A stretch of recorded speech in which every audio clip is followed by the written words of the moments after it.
প্রায় তো আমরা জানি স্লোগানটা আলোকিত মানুষ চাই।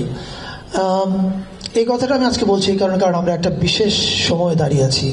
সেই বিশেষ সময়টা আপনারা জানেন যে জুলাই অভ্যুত্থানের পরে, এবং একটা বড় ধরনের এটা একটা সেফ সরকার পরিবর্তন না, একটা বড় ধরনের বিপ্লবের মধ্য দিয়ে গেছে আমাদের দেশটা। আমি মনে করি আমাদের গত 15 বছরে যে অধঃপতন হয়েছে এটা বাহ্যত রাজনৈতিক অধঃপতন, আর ভেতরে ভেতরে আসলে এটা আমাদের সাংস্কৃতিক অধঃপতন।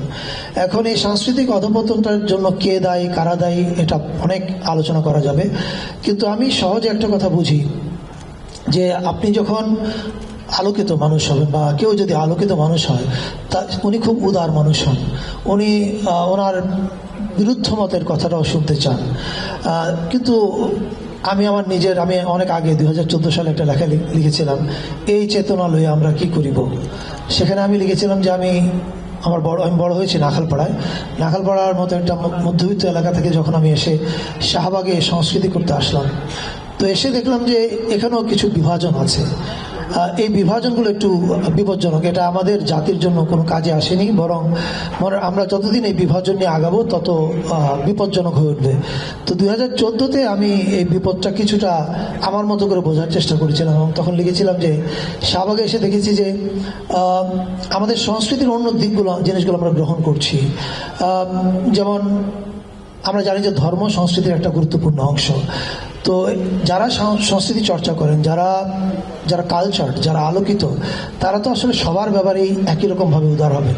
কিন্তু দুঃখজনকভাবে হলো সত্য যে আমি দেখেছি আমরা আমাদের শাহবাগের সেই সাংস্কৃতিক আড্ডাগুলোতে আপনি দেখবেন যে পূজা, বড়দিন এগুলো নিয়ে আলোচনা হতো, কিন্তু ঈদ নিয়ে কথা বলাটা একটু ঠিক স্মার্ট জিনিস মনে হতো না।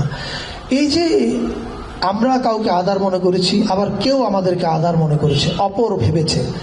আমি মনে করি এই অপর ভাবাটা বাংলাদেশের জন্য খুব ভালো কিছু না, এবং সামনে এই বিপ্লবের পরে আমরা যে নতুন বাংলাদেশটা চাই এবং নতুন প্রজন্ম যে নতুন বাংলাদেশটা চায়, আমি মনে করি নতুন বাংলাদেশের নতুন প্রজন্ম এই অপরায়ণ থেকে দূরে থাকতে চায়। তারা আমাদের বহু ভাষা, বহু ধর্ম, বহু মতের সব মানুষ মিলে থাকুক এবং কেউ কাউকে হেয় না করুক, সেটা চায়।